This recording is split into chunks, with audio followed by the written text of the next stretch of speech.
Oras natin sa buong kapuluan, 36 na minuto na po, makalipas ang alas 4 ng umaga, Philippine Standard Time. Ako po, si Annie Granton. Ngayon po araw ng Martes, ika-26 sa buwan ng Mayo, taong 2026. Ako po inyong amigo, Sherwin Kulubong. Tayo po ay sabayang napapakinggan sa Radyo La Verdad 1350, ang UNTV Radio. Ako naman po si Bernard Dadis. Oh, good morning.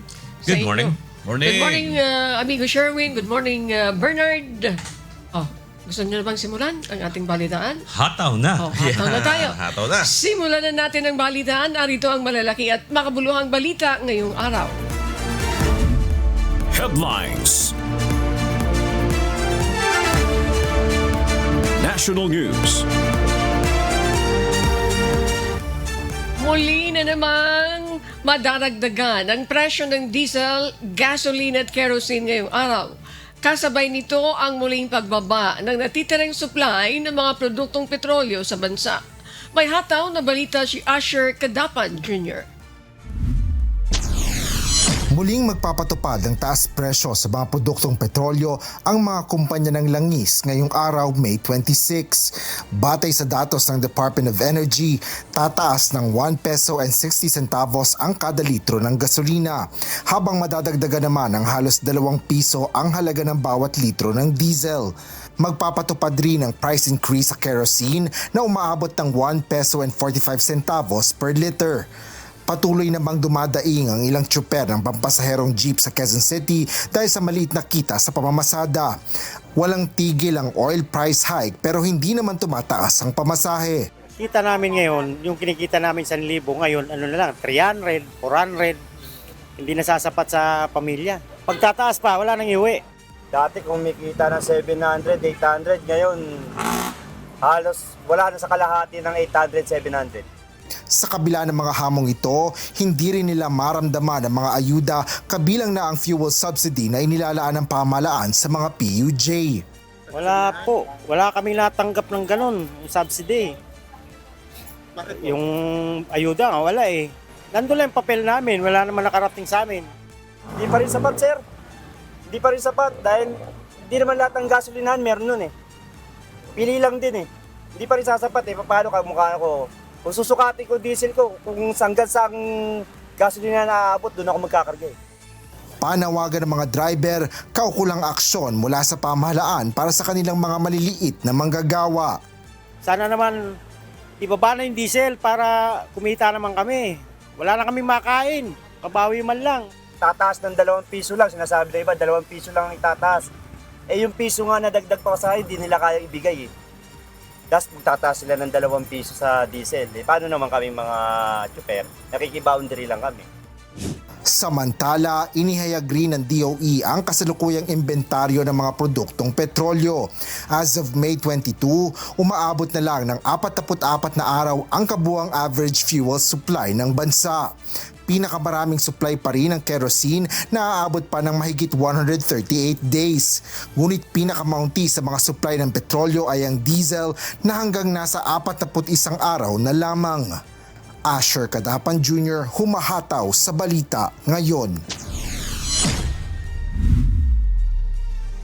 Kasabay ng anunsyong bagong dagdag sa presyo ng produktong petrolyo, patuloy na isinusulong ng Department of Energy ang fuel discount programs para sa mga motorista.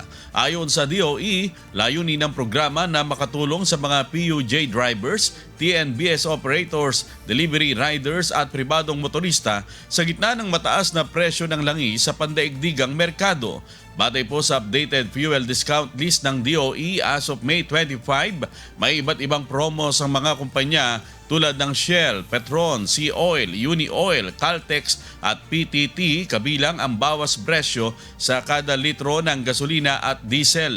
Nag-aalok din ng ilang oil companies ng loyalty rewards, rebates, libreng insurance at discounts sa lubricants at oil change services para sa mga motorista. May hiwalay ding fuel discount programs para sa mga TNBS at delivery riders at iba pang ride-hailing at delivery platforms. Samantala, may mga special ding fuel discounts para sa mga PUB at PUJ drivers sa piling gasolinahan, kabilang ang discount sa diesel at gasoline products hanggang Hunyo ngayong taon. Hinikayat ng DOE ang mga motorista na alamin sa mga participating gas stations ang requirements, designated discount days at tagal ng bawat promo upang mapakinabangan ang mga diskwento. Hataw Balita ngayon. Nagbabala ang Manila Electric Company o Meralco na posibleng muling tumaas ang singil sa kuryente sa Hunyo bunsod ng sunod-sunod na red alert sa Luzon grid nitong Mayo. Ayon sa Independent Electricity Market Operator of the Philippines, umabot sa hanggang 32 pesos kada kilowatt hour ang presyo ng kuryente sa spot market nung kasagsagan ng red alert mula May 13 hanggang 15. Sinabi ng Meralco na lumobo rin ang demand sa kuryente dahil sa matinding init kung saan nalampasan pa ang naitalang peak demand noong nakaraang taon. Dagdag ng kumpanya, mas mataas na konsumo sa cooling devices at kakulangan sa supply ng kuryente ang nagtutulak sa pagtaas ng presyo sa electricity market. Dahil dito, inaasahang mararamdaman ng mga consumer ang posibleng dagdag singil sa susunod na billing cycle sa Hunyo. Hataw Balita ngayon. Ayan na, kapit na po sa alkansya sa mga wallet ninyo mga nanay dahil tanong ng nanay na kausap ko magkano kayang madadagdag sa budget ko. Talagang alkansya, ibig sabihin Kasi pag alkansya na, gagalawin mo na yung nakatabi mong pera dahil wala siya sa budget mo na pangkaraniwan. Ayun. Tinitignan ko, bigla ko napaisip ano ba, kamusta ba yung alkansya nung anak ko? Nag-iipon kasi yung anak ko. May madudukot pa ba? Mahirap kasi. Mahirap pagka wala sa budget mo, biglang taas. Itong last week lang, ilan yung nakausap ko na pinadalan sila na ng billing notice na or putol na kasi nga masyadong malaking itinaas nung consumption nila sa kuryente na wala dun sa regular nilang budget. Ayan. Ayan din yung isang inaabangan ko, Ani. Kasi nung nakaraang bill nga namin, masyadong malaki ang itinaas Malaki. Kaya ngayong next billing period, medyo excited kaming malaman kung bumalik na ba doon sa dati o mas lumaki pa o nadagdagan. Considering na merong ganito palang panibagong pagtaas uli ng presyo ng bill sa kuryente natin. Sige. May mga balita pa tayo. Eto, sa pagpapatuloy ng Hataw Balita ngayon, sumang-ayon ng Malacanang sa posisyon ng Bangko Sentral ng Pilipinas na kakayanin ng ekonomiya ng bansa ang patuloy pang paghina ng piso laban sa dolyar kung ito ay magiging maayos at kontrolado. Ayon kay Palace Press Officer Undersecretary Claire Castro, nakabatay sa datos ang pahayag ni BSP Governor Eli Remolona Jr. hinggil sa posibleng pagbaba ng halaga ng piso hanggang 63.50 kada dolyar. Sinabi rin ng palasyo na naapektuhan ang piso ng iba't ibang global factors tulad ng interest rates ng Amerika, tensyon sa gitnang silangan at pagtaas ng presyo ng langis sa pandaigdigang merkado. Gayunpaman, tiniyak ng administrasyon ni Pangulong Ferdinand Marcos Jr. na patuloy itong makikipagtulungan sa BSP upang mapanatili ang economic stability at maprotektahan ang purchasing power ng mga Pilipino.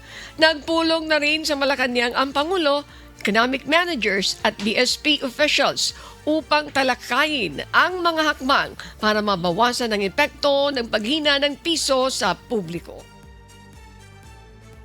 Ang economic team po kasi at ang BSP po ay natrabaho in sync, no? In maintaining microeconomic stability and safeguarding the purchasing power of the Filipinos. So lahat po ay dapat na gawin. Sa lahat na makakaya ay dapat na gawin para mapigilan, di ba?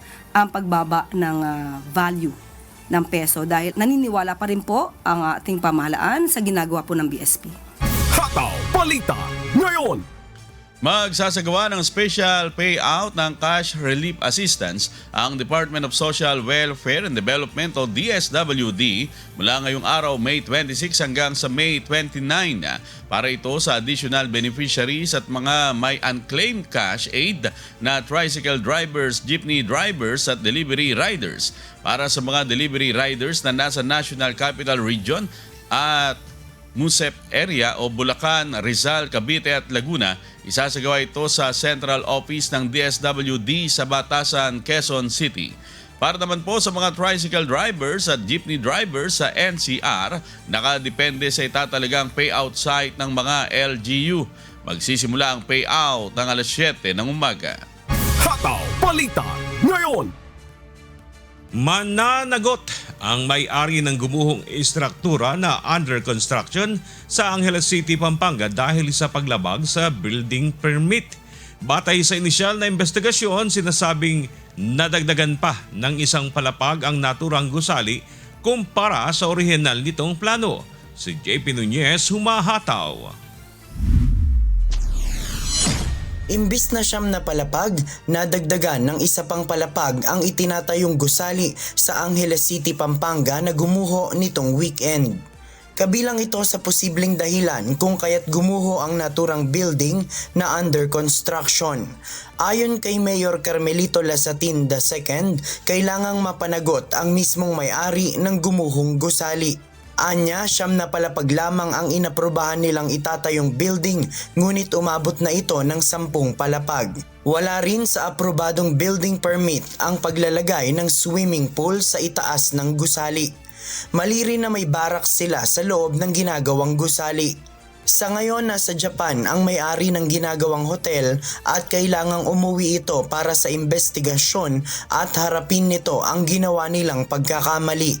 Kaya nga, kailangan maimbestigahan to para kung sakali man na meron silang ginagawang additional dun sa pinupost nilang proyekto nila or sa building na bigla silang nag-a-adapt ng swimming pool, no? Kailangan na maimbestigahan. Samantala, patuloy na naghahanap ng signs of life ang mga rescue personnel para matukoy kung mayroon pang mga buhay na natabunan ng debris ng gumuhong gusali. May plano ang Bureau of Fire Protection na sakaling wala ng signs of life silang makuha sa insidente ay gagamit na sila ng mga heavy equipment para sa pag-aalis ng debris. Unang nagsagawa ng mano-manong pag-aalis ng debris ang BFP. But we are conducting thermal scanning for signs of life dun sa ating 4 quadrants, yung 1, 2, 3, and 4, to make sure po talaga na kung sakasakaling meron pa tayong signs of life ay mapuntahan pa natin. Pag may nakita pa tayong buhay ulit, we will continue our rescue operation. Kahapon umakyat na sa 4 ang kumpirmadong mga nasawi dahil sa insidente. JP Nunez, humahataw sa balita ngayon. Sa pagpapatuloy ng Hataw Balita ngayon, isang aso ang nasagip ng mga rescuer mula sa gumuhong gusali sa Angeles City, Pampanga.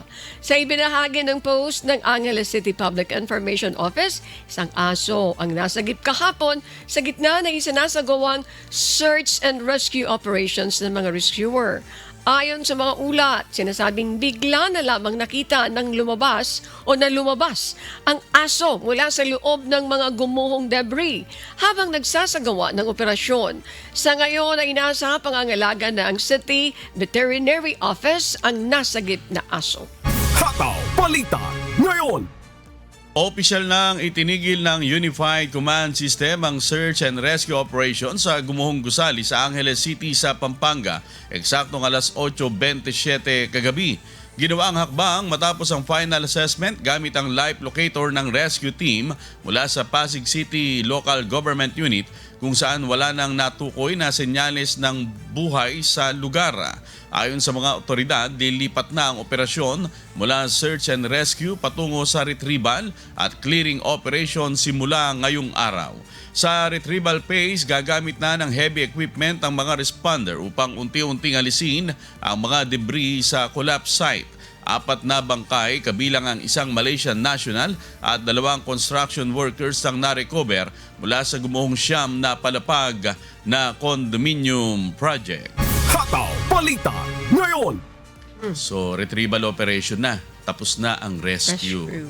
So 4 yung Namatay. casualty rito at merong 17 pa na missing o nawawala dito sa gumuhong gusali na ito. Parang napakahirap yung pag-rescue talaga sa kanila eh. Dahil nga sa itsura ng building, yung pancake collapse. Kinukwento nga kagabi ni isa sa ating mga senior rescuer doon, si Joshua Antonio. Dahil isa sa mga first responder yung ating news and rescue team. At isa rin sila sa nagkaroon ng pagkakataong makapasok sa ground zero.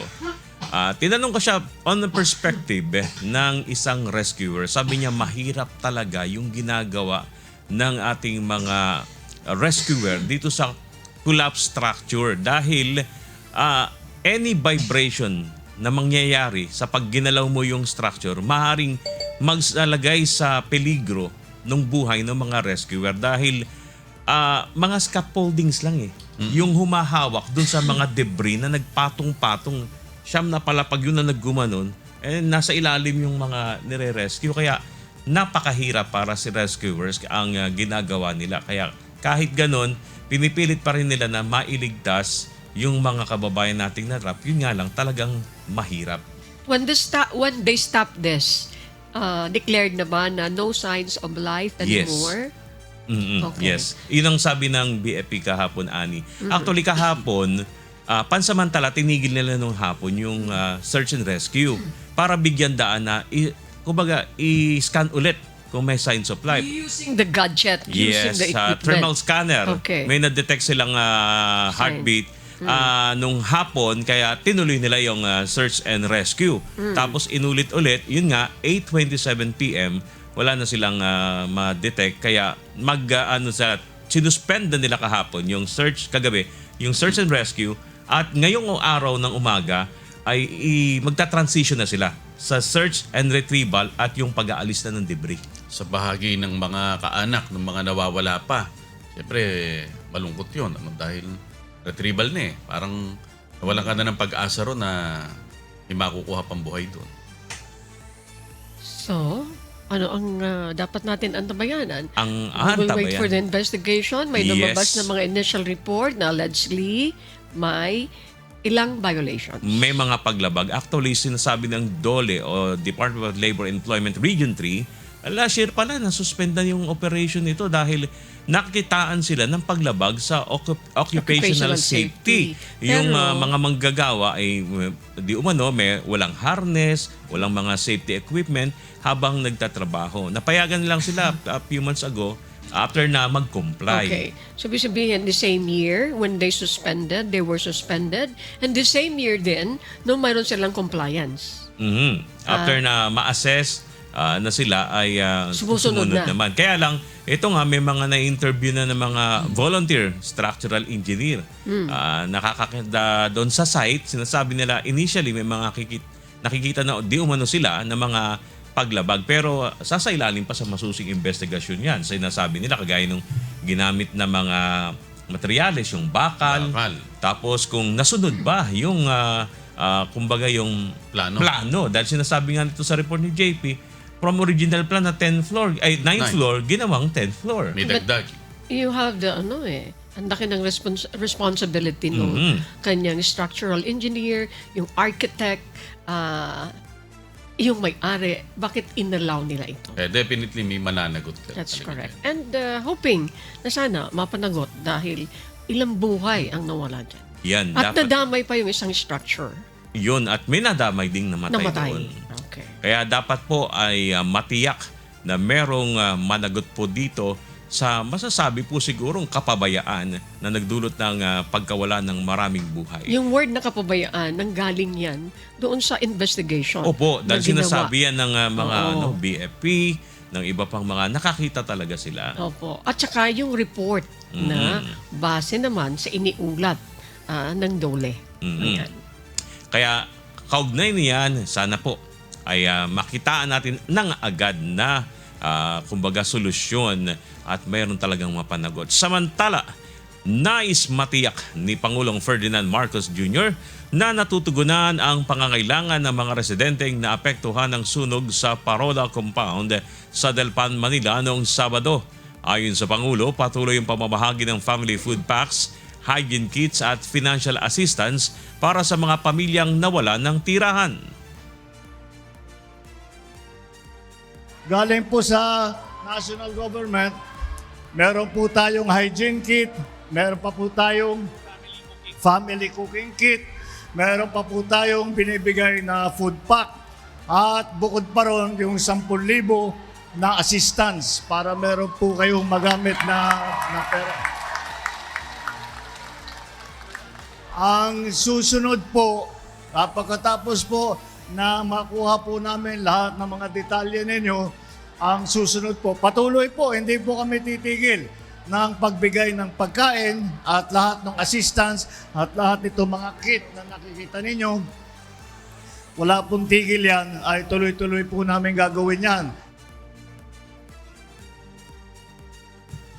Naglaan ang Office of the President at National Housing Authority ng TIG 30,000 pesos na tulong pinansyal para sa mga biktima ng sunog. Samantala, mahigit 5.6 million pesos na halaga ng ayuda ang naipamahagi ng Department of Social Welfare and Development, kabilang ang 10,000 pesos cash assistance para sa mga apektadong pamilya. Magbibigay rin umano ang Department of Human Settlements and Urban Development ng construction materials upang makapagtayong muli ng bahay ang mga nasunugan. Namahagi naman ang Department of Health ng gamot, vitamins at hygiene kits sa evacuation centers upang maiwasan ang pagkalat ng sakit. Mahigit 2,000 pamilya ang naapektuhan ng sunog na umabot sa Task Force Bravo at Charlie noong kaya bago tuluyang mapula madaling araw ng Linggo. Patuloy naman ang investigasyon ng mga otoridad upang matukoy ang sanhi ng sunog at kabuang halaga ng pinsala. Hataw Balita ngayon. Sa pagpapatuloy ng Hataw Balita ngayon, iniimbestigahan ng Bureau of Fire Protection ang posibleng illegal electrical connection at faulty charger bilang sanhi ng malaking sunog sa Parola Compound sa Maynila noong Sabado. Ayon sa BFP, nakuha na ng mga otoridad ang charger mula sa bahay na pinaniniwala ang pinagmulan ng sunog at sasailalim ito sa electrical analysis. Sinabi rin ng ahensya na posible umanong nag-overheat o sumabog ang hindi dekalidad na charger kaya ito nagdulot ng sunog sa lugar. Umabot sa 1,266 na mga bahay ang nawasak habang nahirapan naman ang mga bumbero na maapula agad ang apoy dahil sa masikip na iskanita at light materials na mga gamit sa bahay. Hataw Balita ngayon. Yung initial na report, because of the charger, that's the cause of Sunog. Naku po, talaga naman. Sino kaya sa inyo ang may practice na ganyan? Na yung pag-charge ng mga phone, yung mga gadgets nila, overnight yan. Nakakatulugan. Nakakatulugan at nasa ibabaw pa nung kanilang mga unan, mga ganon, Na mga madaling kama. masunog. Yes. Ha? Madami, di ba? Practice nung iba dyan eh. Oh. Paano kung yung charger na nabili mo ay mga ano daw yata, mga dispalinado? Oh, substandard. Substandard, hindi sumunod. Mura kasi. Oh, kalimitan ganun ang ginagawa ng ibang mga kababayan natin. O anong gagawin mo pag nag-spark yan? Kung gising ka, Kung gising ka, ano gagawin mo? magagawan mo ng paraan na mabunot ka agad at matapon o kung mapatay hindi ka ka agad. gising. Yan nga. Oh, ang at problema. nasa ibabaw ng unan mo, malapit pa sa kortina. Mabilis ang pagkalat ng That's apoy. correct. Oh, so sa ating mga kababayan, siguro reminder lang. O ito din i-disregard nyo kasi nakikita ko to eh. Nakikita ko na pag sinaksak yung yung kanilang gadget, okay lang yan. Hindi tinitingnan nila kung charge na ba, 100% charge na dahil kailangan mo nang bunutin. Iniiwan nila na naka-charge. Alam mo ano yung practice ko? Hindi ko ginagawa yan, pero pag alam kong alanganing oras yung tulog ko tapos malolobat yung phone ko. Sa power bank ko siya sinasaksak. Pero ibig sabihin yung power bank kahit na magdamag pa din. Oo, hindi siya mag-overheat. Kasi power bank siya eh. Controlled yung supply ng kuryente niya. Tapos Okay. yung phone mo kasi, matik naman siyang magkakat na ng charge. Ayan. Hindi Pero- kagaya ng kuryente na dire-diretso yung supply niya ng kuryente, malakas yung Tsaka mamamatay output. din naman yun kapag wala ng battery, di ba? Mm-mm. Okay. Pero maganda, nakalagay din yun sa safety. Kasi may mga power bank, umiinit eh. Umiinit din. May Sumasabog experience din kami ba? ganun I don't have any experience. Sa aeroplano tungkol nga, kaya bawal din yan eh. Okay. Yung power bank. Pagka na-overcharge yung power bank, that's one. Tapos pagka luma na, pag napansin mo yung power bank mo, lumulobo na, nang gamitin. Ayan. So, ibig sabihin, going back to this, ibig sabihin, reminder, wag na nakasaksak yan ng bagdabagan. After use, you unplug it. Yan ang dapat na practice ng ating mga kababayan. Paano yan? Kung halimbawa, nakita mo, nag-spark na, bubuhusan mo ba ng tubig? Hindi rin. Kuryente yan, ha? Hindi yan pwede na gawin mo. Kung mayroon ka pang paraan na halimbawa, hindi pa naman malaki yung sunog, talagang kailangan i-unplug mo pero wag mong bubuhusan ng tubig kasi sinasabi ng mga eksperto diyan na pwede kang makuryente. Oo, dahil conductor ng That's correct. kuryente ang tubig tatawid sa iyo. Baka mauna ka pang mamatay Okay. kaysa sa apoy. Anong dapat mong kung dispalinhado? Anong ibig sabihin ng dispalinhado? Hindi ka sumunod sa standard. Paano mo malalaman? 'Di ba tayo nagbibigay ng information? Ano yung mga dapat mong tandaan kapag bibili ka ng isang gadget? Mayroon silang mga tinitingnan diyan which is approved by the DTI. Okay. So, ikaw ba sumusunod diyan? Di ba parang napepeke na rin naman yung mga sticker? That's a very good point also. Napipeke din yan. Pero, mas maigi na alert ka, aware ka dyan. Otherwise, wala kang kaalam-alam. Gusto mo mura. Pero ito naman, imagine, napakaraming bahay ang nasunog. Yun nga hindi natin may aalis na ani. Talagang likas na yata sa ating mga Kababayan. Pilipino, kababayan. Pagkamura, dun tayo. We have Yung to mga be kamenos, dun. We have to be responsible kasi hindi lang ikaw ang napipirwisyo. Napakaraming mga mamamayan ang napipirwisyo. Salamat naman kasi may balita na may tutulong na mabigyan sila ng bahay. Diba po? I do not know kung anong klaseng pabahay dyan. I-relocate ba sila? Kasi yung lugar nga dyan ay malapit yan sa dagat. Okay. Ang sabi, construction materials. Okay. ang Ibig sabihin, ibibigay. they will not be removed in that place. Bibigyan ng construction materials the same yung kanilang area na pagtatayuan ng bahay. Kaya aral dyan, sundin natin palagi yung paalala ng BFP. Hindi lang sa mga charger, kundi maging sa mga appliance na kailangan bunutin, lalo na pagkaalis ka ng bahay, wala na mga mapagbibilinan para for safety na lang din. At hindi tayo masunugan at hindi tayo makadamay dun sa ating mga kapitbahay. Samantala, natikitan po ng Metropolitan Manila Development Authority ang isang individual matapos mahuling nagtatapo ng basura sa estero de Sunog, Apog sa Maynila. Ayon sa MMDA, huli sa CCTV ang direktang pagtatapo ng basura ng violator sa estero sa Barangay 177 Tondo nitong May 25. Sa tulong ng mga opisyal ng barangay, agad na natukoy ang suspect at inisyuhan ng environmental violation receipt dahil sa paglabag sa anti-littering law. Nagbayad ng 500 pesos na multa ang violator. Nagbabala naman si MMDA General Manager Nicolas Torre III na patuloy na nakamonitor ang mga CCTV cameras ng ahensya sa mga estero, kanal at pangunahing kalsada. Paalala pa ng MMDA sa publiko, maging responsable at panatilihin ang kalinisan ng kapaligiran. Hataw Balita ngayon. Yan ang kailangan sa ating mga kababayan, yung maging responsable, maging disiplinado tayo. Hindi ko mo walang nakakakita, tayo magtatapo ng basura na lang kung saan-saan at pagka bumaha, ang sisisihin natin, gobyerno. Alam mo, napakaganda niyan. Magsisilbing aral to doon sa mga kababayan natin na irresponsable. I'm sorry doon sa apektado, but we have to implement the law. Tama. Kasi, ang una saludo ako sa ginagawa nito ng MMDA, napakaganda niyan, Ani. Dahil, sino ba noon ang pangunahing maapektuhan pag ba tayo maraming basura? Karamihan sa report ng MMDA, pagka tag-ulan, meron naman tayong mga yung nagpapump, water pump ng tubig baha para sana wag bahain yung lugar ng Metro Manila. Pero ang madalas na nakakaabala, yung tambak na basura. Kasi yun yung sumisira ng mga water pump, bumabara dun sa mga ginagamit natin. Kaya maganda itong hakbang na ginagawa ng MMDA. Sana lumawak pa. Marami pa yung makuna ng masakop ng camera at marami masampulan para makapag-create ng awareness sa mga tao na meron na palang kumbaga pinaparusahan pag nahuli ka ng video na nagtatapo ng basura sa hindi tamang tapunan. Sayang yung pangmulta mo. 500 pesos. Ang hirap kitain noon, ha? Kilong So, bigas na rin, ibig no? sabihin, ang solusyon is camera. Yan. Hindi ka na makakatanggi kasi. Maglagay ka ng maraming camera. Ayan. CCTV camera para at least mayroon man tumanggi, you cannot avoid it. This is the evidence na huli ka. So, ibig sabihin, pag mayroon kang ebidensya, ito yun. Pwede ka pa bang tumanggi? Wala na. Hindi ka na makatatanggi. Ang sasabihin na lang niyang, sorry po. Ayan. So, mag-invest na lang sa CCTV para mas maraming mahuli. Ayan. Sige. Pero, again, tama po yun.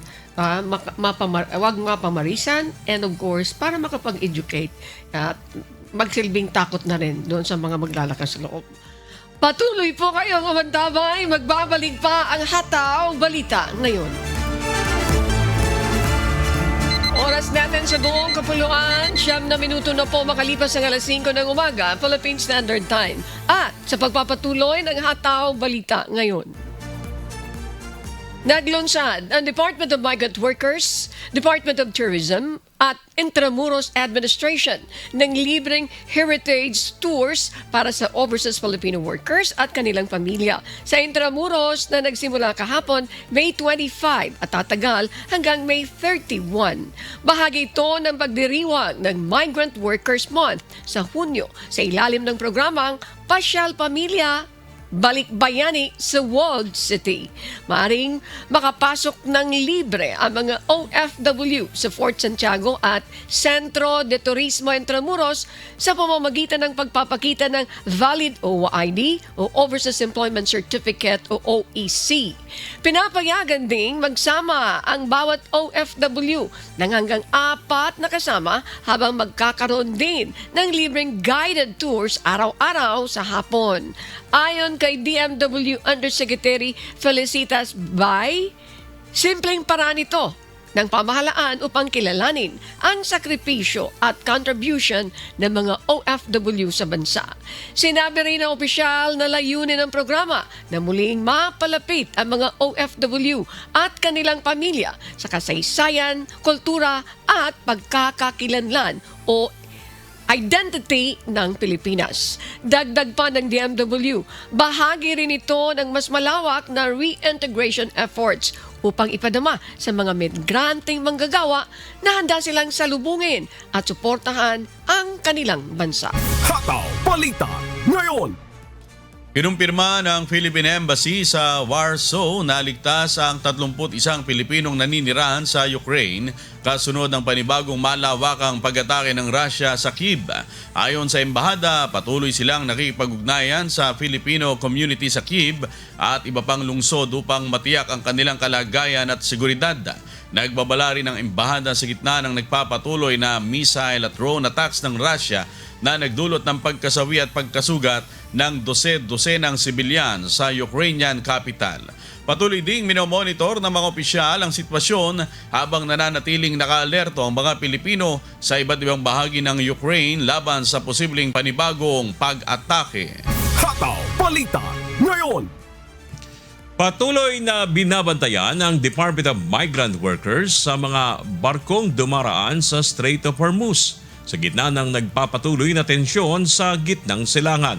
Ayon sa DMW, nasa 59 na barko na may sakay na 1,834 na Filipino seafarers ang ligtas na nakatawid sa Strait of Hormuz mula Abril hanggang Mayo ngayong taon. Kabilang sa mga barkong minomonitor ng ahensya ang oil tankers, container vessels at iba pang commercial vessels na bumabiyahe sa rehiyon. Mahigpit ding binabantayan ng DMW ang 17 iba pang barko na posibleng tumawid sa Strait of Hormuz kahapon na may halos 300 o 300 Pilipinong tripulante. Patuloy naman ang koordinasyon ng ahensya sa shipping companies, license manning agencies at iba pang government agencies upang matiyak ang mabilis na komunikasyon at agarang responde kung kinakailangan. Hataw Balita ngayon. At para po sa mga balita sa iba't ibang panig ng mundo, narito ang ating global correspondent na si James Bontuyan mula sa Maryland, USA. Global News.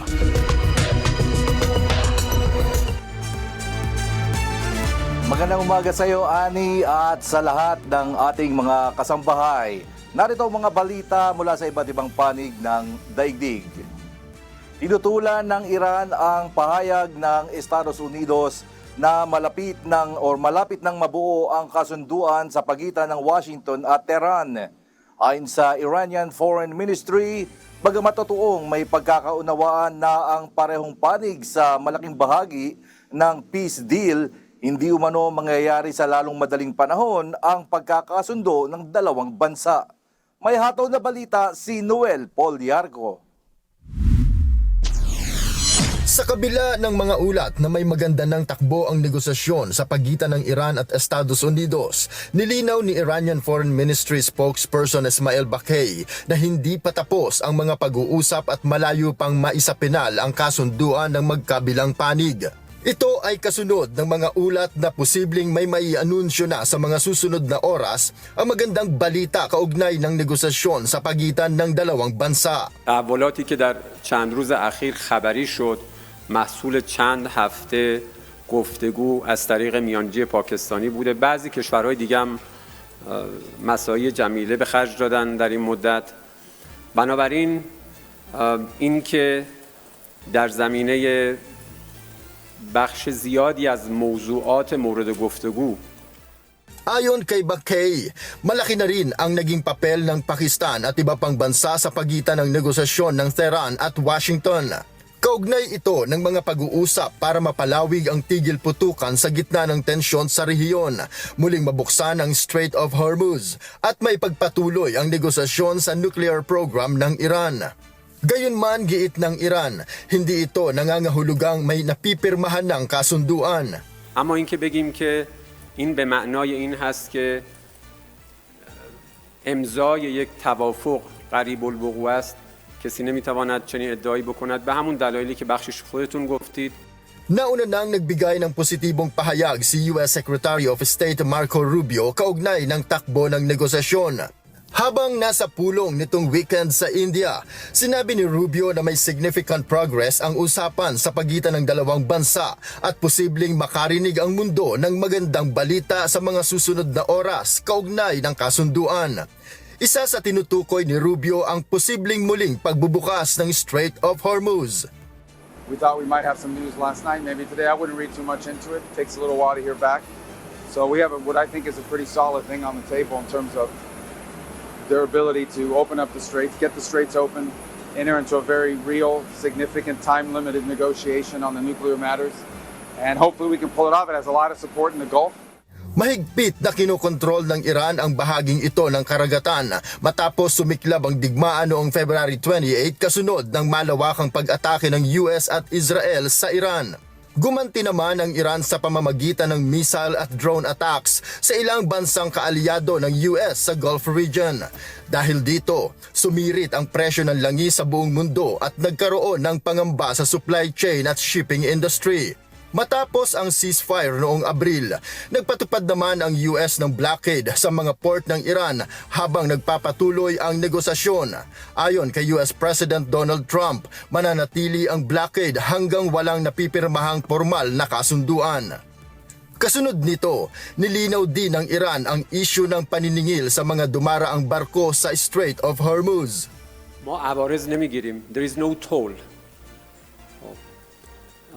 به نظرم باید در استخدام کلمات دقت کرد. ما به دنبال اخذ عوارض نیستیم. Ayon kay Baghei, hindi umano toll ang sinisingil ng Iran kundi bayad para sa navigational at environmental services sa rehiyon ng Persian Gulf at Sea of Oman. طبیعی است در این روند خدماتی که ارائه میشه خدمات ناوبری به اضافه اقدامات لازم برای صیانت از محیط زیست تنگه هرمز و خلیج فارس و دریای عمان اینها نیازمند دریافت هزینه‌هایی است. بنابراین اینها رو نباید به عنوان تول یا عوارض ازش نام برد. Sa kabila ng paglilinaw ng Iran, nagpapatuloy ang pagbagsak ng presyo ng langis sa world market dahil sa pag-asang magkakaroon ng kasunduan ang magkabilang panig. Tumaas din ang galaw ng mga stock market sa Asia dahil sa pag-asa ng mga investor na mababawasan ang tensyon sa gitnang silangan. Ngunit sa loob mismo ng Estados Unidos, hindi lahat ay pabor sa posibleng kasunduan. Ilang Republican senators ang nagbabala na posibleng maging malambot umano ang terms ng deal para sa Iran. Kabilang dito si Senator Ted Cruz na nagsabing disastrous mistake ang anumang kasunduang magpapalakas pa sa posisyon ng Iran sa rehiyon. Nagpahayag din si Senator Lindsey Graham ng pag-aalala na baka mawalang saysay ang mga naganap na operasyong militar kung magiging maluwag ang negosasyon. Pero depensa ni Trump, hindi siya magpapatinag sa mga kritiko at hindi siya pipirma sa isang bad deal. Sa ngayon, nananatiling maingat ang magkabilang panig habang patuloy ang diplomasya sa pagitan ng Tehran at Washington. As the president said, he's not in a hurry. He's not going to make a bad deal. I mean, the president's not going to make a bad agreement. So let's see what happens. We're going to give diplomacy every chance to succeed before we explore the alternative. Noel Polyarco, humahataw sa balita ngayon. Iginit ni US President Donald Trump na dapat sumali ang mga bansa sa gitnang silangan sa Abraham Accords bilang bahagi ng anumang kasunduan para matapos ang digmaan sa Iran. Ayon kay Trump, makakatulong ang hakbang upang mapalakas ang diplomasya at mas matatag ang relasyon ng mga bansa sa rehiyon. Si Oraline Quijano, humahataw. Kasabay ng mga ulat ng pagkakasundo ng Iran at Estados Unidos sa ilang punto ng peace deal, iginiit ni US President Donald Trump na dapat sumali ang mga bansa sa gitnang silangan sa Abraham Accords bilang bahagi ng mas malawak na kasunduan sa rehiyon. Inihayag ni Trump ang panukala matapos ang isang phone summit kasama ang mga leader ng Qatar, Saudi Arabia, Pakistan, Egypt, Jordan at Turkey na nakatuon sa ceasefire proposal at diplomasya kaugnay ng Iran.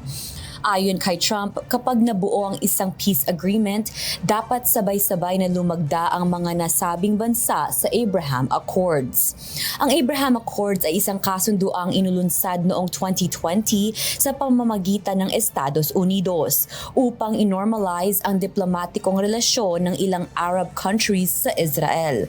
Layunin nito na palakasin ang kooperasyon sa ekonomiya, seguridad, pamumuhunan at ugnayan ng mga bansa sa gitnang silangan matapos ang matagal na tensyon sa rehiyon.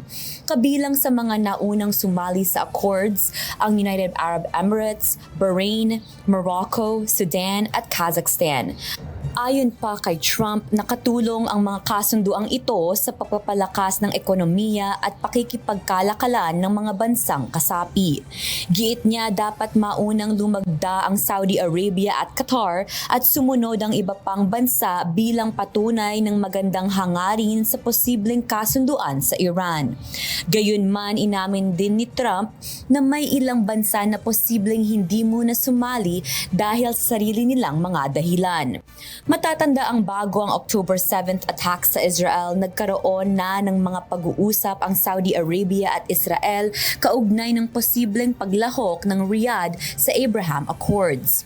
Ngunit giit ng Saudi Arabia, kailangang may konkretong hakbang muna para sa pagkakaroon ng isang Palestinian state bago maisulong ang normalisasyon ng relasyon sa Israel.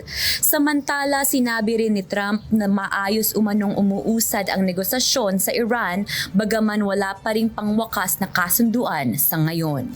Oraline Quijano, humahataw sa balita ngayon.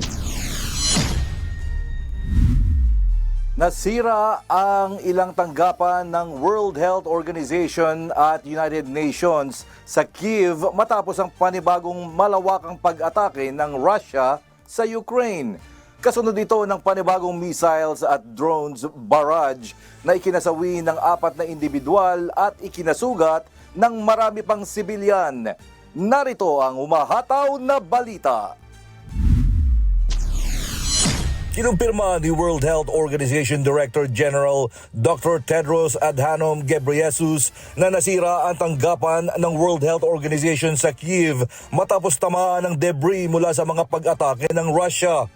Ayon sa WHO, nabasag ang mga bintana sa ikatlong palapag ng gusali na ginagamit din ng iba't ibang United Nations agencies.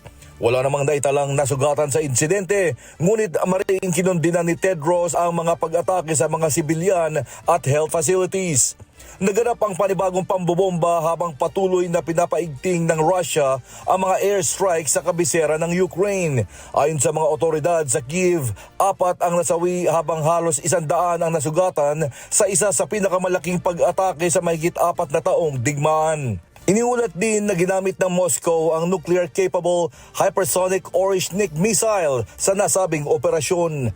Samantala, nauna nang tinamaan ng Russian missile ang isang warehouse na inupahan ng United Nations High Commissioner for Refugees o UNHCR sa Dnipro sa silangang bahagi ng Ukraine. 2 ang nasawi sa nasabing pag-atake habang tuluyang nawasak ang halos $1 milyong na halaga ng humanitarian aid. Ayon kay Bernadette Castell-Hollingworth, kinatawan ng UNHCR sa Kyiv, malaking dagok ito sa mga operasyon ng mga humanitarian groups sa bansa. We lost shelter materials, including emergency shelter kits that we distribute after air attacks. We lost sleeping mats, hygiene kits, blankets, and essential items, emergency items. Ayon kay Castle-Hollingworth, unang beses ito na direktang tinamaan ang isang pasilidad ng UNHCR mula na magsimula ang full-scale invasion ng Russia sa Ukraine noong 2022. Dagdag pa niya, lumalala ang epekto ng mga pag-atake sa mga sibilyan at mga humanitarian operations sa buong bansa. Ayon sa UNHCR, halos 47,000 evacuees na ang dumaan sa mga support centers nila sa Ukraine mula pa lamang sa simula ng taon. Subalit pinaniniwala ang mas marami pa ang tahimik na lumilikas mula sa mga lugar na madalas tamaan ng pag-atake. Nagbabala rin ang mga humanitarian groups sa dumaraming pag-atake laban sa mga aid workers at humanitarian convoys. Ayon kay Castell-Hollingworth, 3 magkakahiwalay na insidente ng pag-atake sa humanitarian convoys ang naitala noong nakaraang linggo. I want to, of course, reiterate that attacks against humanitarians on duty are clear violations of international humanitarian law. Civilians must be protected and humanitarians must be never be targeted either. Sa kabila ng mga panibagong pag-atake, nangako naman ang mga international organizations na ipagpapatuloy nila ang kanilang operasyon sa gitna ng patuloy na digmaan sa Ukraine. James Bontuyan, humahataw sa balita ngayon. Nasawi ang 3 Red Cross volunteers sa Democratic Republic of the Congo matapos umanong mahawa ng Ebola habang nagsasagawa ng humanitarian mission. Lumala ang Ebola outbreak sa nasabing bansa habang patuloy na dumarami ang mga pinaghihinalaang kaso at nasasawi. May hataw na balita si Jack De Ocampo. Kinumpirma ng International Federation of Red Cross and Red Crescent Societies o IFRC na nasawi ang 3 volunteers na pinaniniwalaang nahawa ng Ebola habang inaasikaso ang mabangkay na mga nasawi sa Ituri Province sa Democratic Republic of the Congo. Kinilala ang mga biktima na sina Alicana Dumuzi Augustine, Cezabo Catanabo at Adjico Chandiro Viviane. Ayon sa IFRC, nagkaroon sila ng exposure sa virus noong March 27 habang nagkasagawa ng dead body management activities sa bayan ng Mongwalu na itinuturing ngayong epicenter ng outbreak. Hindi pa umano alam noong panahon na iyon na may kumakalat ng Ebola sa lugar. Pumanaw si Viviane noong May 5 habang si Catanabo at Augustine ay namatay naman noong May 15 at 16. Ayon sa mga health experts, napakataas pa rin ang peligro ng transmission ng virus sa mga bangkay ng pasyenteng may Ebola dahil nananatiling nakakahawa ang mga body fluids kahit patay na ang mga ito. kabilang ang 3 volunteers sa mga unang nakilalang nasawi sa lumalalang Ebola outbreak sa bansa. Itinaas na ng World Health Organization o WHO sa very high ang public health risk ng outbreak sa DRC, habang nananatiling mataas din ang banta sa mas malawak na bahagi ng Africa. Tinutukoy ng mga eksperto ang Bundibugyo strain ng Ebola, isang bihirang uri ng virus na wala pang napatutunayang bakuna at may mataas na fatality rate. Samantala, kinumpirma rin ng Uganda ang panibagong mga kaso ng Ebola na nagdagdag sa pangambahan ng pagkalat nito sa mga karatig bansa. Nagbabala naman ang African Centers for Disease Control na nasa peligro ang 10 iba pang bansa sa Africa kasama ang Angola, Kenya, Rwanda, Tanzania at Zambia dahil sa banta ng Ebola. Dahil dito, sinuspindi ng pamahalaan ng DRC ang mga commercial at private flights papasok at palabas ng Bunia, ang kabisera ng Ituri Province, upang mapigil ang posibleng pagkalat ng virus sa iba pang lugar. Pinapayagan lamang ang mga humanitarian, medical at emergency flights sa pamamagitan ng special permit mula sa mga aviation at health authorities. Iniulat din ng local media na ipinagbawal ang mga malalaking pagtitipon at funeral wakes. Patuloy na pinaiigting ng mga otoridad ang surveillance at contact tracing. Sa pinakahuling ulat ng WHO, mahigit 900 na ang mga pinaghihinalaang kaso ng Ebola sa bansa, kabilang ang 101 kumpirmadong kaso. Jack De Ocampo, humahataw sa balita ngayon. Nanawagan ang Thailand Department of Disease Control sa publiko na huwag magpanik kasunod ng pagtaas ng COVID-19 cases sa Singapore. Ayon sa mga health officials, dominant variant na rin sa Thailand ang NB1.8.1 strain na siyang pangunahing dahilan ng pagtaas ng mga kaso sa Singapore. Sinabi ng mga otoridad na wala pang ebidensya na mas malala ang epekto ng naturang variant kahit mas mabilis umano itong makahawa at makaiwas sa immunity. Pinayuhan naman ng Thailand health officials ang publiko na ipagpatuloy ang basic health precautions tulad ng pagsusuot ng face mask, paghuhugas ng kamay at pag-iwas sa matataong lugar lalo na ngayong tag-ulan. Noong nakaraang linggo, umakyat sa 12,700 ang naitalang COVID-19 case sa Singapore na mas mataas sa 8,000 kaso sa nakalipas na 2 linggong record. Hataw Balita ngayon! Hindi bababa sa 20 ang sugatan matapos mag-spray ng hinihinalang irritant substance ang isang lalaki sa loob ng isang shopping complex sa Tokyo. Ayon sa mga otoridad, nangyari ang insidente malapit sa ATM area ng mall sa sikat na shopping district ng Ginza. Agad na isinugod sa ospital ang mga biktima matapos makaranas ng hirap sa paghinga at pananakit ng lalamunan dulot ng kakaibang amoy sa lugar. Pinaniniwalaang may halong capsaicin o chemical mula sa sili ang spray ng suspect. Nagsagawa naman ng inspeksyon ang mga responders na nakasuot ng hazmat suits at inaalam ang sanhi o motibo ng lalaki. Hataw Balita ngayon! Napilitang lumapag sa Rome ang isang EasyJet patungo mula sa Egypt na patungo sa London matapos madiskubring may power bank na naka-charge sa luggage ng isang pasahero. Ayon sa airline, nagdesisyon ng piloto na i-divert ang flight bilang pagtalima sa safety regulations kaugnay sa panganib ng lithium-ion batteries na maaaring magliyab habang nasa biyahe. Ligtas namang nakalapag ang eroplano sa Rome at inilipat kinabukasan ng biyahe ng mga pasahero matapos silang bigyan ng hotel accommodation at pagkain. Mahigpit na pinagbabawal ng EasyJet at iba pang airlines ang paggamit o pag-charge ng power banks habang nasa eroplano dahil sa posibilidad ng overheating at sunog. Nauna nang naiugnay ang mga power bank sa ilang insidente ng sunog sa eroplano, kabilang ang isang aircraft fire sa South Korea noong nakaraang taon. Hataw Balita ngayon!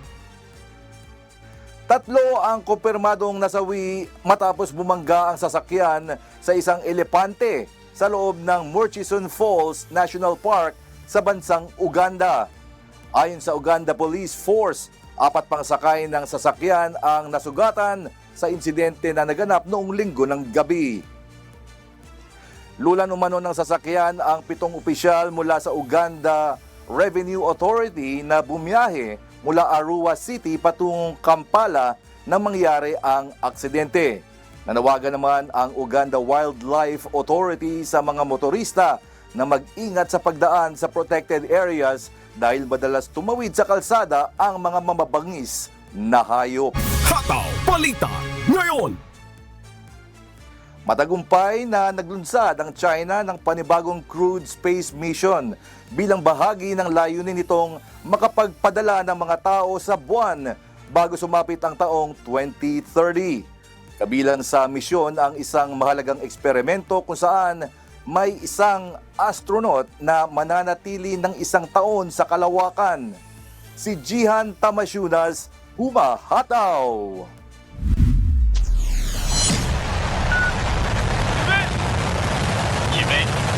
Matagumpay na inilunsad ng China ang Zhenzhou 23 crewed spacecraft mula sa Jichuan Satellite Launch Center sa Gobi Desert noong Linggo ng gabi. Na pamamagitan ng Long March 2F rocket, lumipad ang spacecraft patungo sa Tiangong Space Station bago matagumpay na nakapagdak pagkalipas ng halos 3.5 oras. Ayon sa China Manned Space Agency o CMSA, nasa maayos na kalagayan ang 3 astronaut na sakay ng spacecraft. Kabilang dito si Lai Ka-ying, ang kauna-unahang astronaut mula sa Hong Kong na nakapaglakbay sa kalawakan.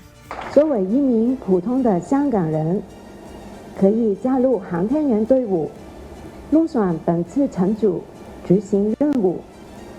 这份机遇弥足珍贵，是我从前不敢奢望的。 Kasama rin niya ang space engineer na si Zhu Yangzhu at former Air Force pilot na si Zhang Jiwan na unang beses namang makakaranas ng space flight. 作为指令长呢，我想的最多的是该如何做好各项准备，如何带领团队零失误、零差错的圆满完成飞行任务。 Bago ang launch, nagpaalam ang mga astronaut sa kanilang supporter na nagwawagayway ng mga bandila ng China at tumutugtog ang isang military band sa seremonya. Pagdating sa Tiangong Space Station, sinalubong sila ng Zhenzhou 21 crew para sa panibagong crew handover sa orbit. Nagkaroon din ng group photos ang 2 crew sa ika-8 space get-together sa kasaysayan ng Chinese Aerospace Program. Magsasagawa ang Zhenzhou 23 crew ng mga scientific experiments sa larangan ng life sciences, material science, fluid physics at medicine. Ngunit pinatututukan sa misyon ang plano ng pagpapanatili ng isang astronaut sa kalawakan ng buong 1 taon. Layunin ng eksperimentong ito na pag-aralan ng mga epekto ng matagal na pananatili sa microgravity, katulad ng paghina ng mga buto at kalamnan, pagka-expose sa radiation, problema sa pagtulog, at mental o psychological fatigue. Ayon sa mga eksperto, mahalaga ang misyong ito para masubukan kung kayang mabuhay ng tao sa mahabang panahon sa kalawakan. Isang mahalagang hakbang para sa mga planong misyon sa buwan at Mars. Target ng China na makapagpadala ng mga astronaut sa buwan bago sumapit ang 2030, kasabay ng space race laban sa Estados Unidos at Artemis program nito. Nakatakdang subukan ng China ang bago nitong Mengzhou spacecraft ngayong taon na papalit sa luma ng Zhenzhou line at gagamitin sa mga future moon missions. Layunin din ng Beijing na makapagpatayo ng unang bahagi ng International Lunar Research Station o ILRS pagsapit ng 2035. Sa nakalipas na 3 dekada, malaki na ang inilagak na pondo ng China sa space program nito upang mahabol ang mga malalaking bansa tulad ng Estados Unidos, Russia at mga bansa sa Europe. Jihan Tamasunas, humahataw sa balita ngayon. At yan po mga kababayan ang mga balita mula sa iba't ibang panig ng mundo. Mula dito sa Maryland, USA, ako si James Bond Tuyan. Magandang umaga po sa ating lahat. Maraming salamat, James Bontuyan. At wag po kayong bibitiw, patuloy po kayong mantabay. Magbabalik pa ang Hataw Balita ngayon. Oras, alas 5:43 na po ng umaga at sa pagpapatuloy ng Hataw Balita ngayon.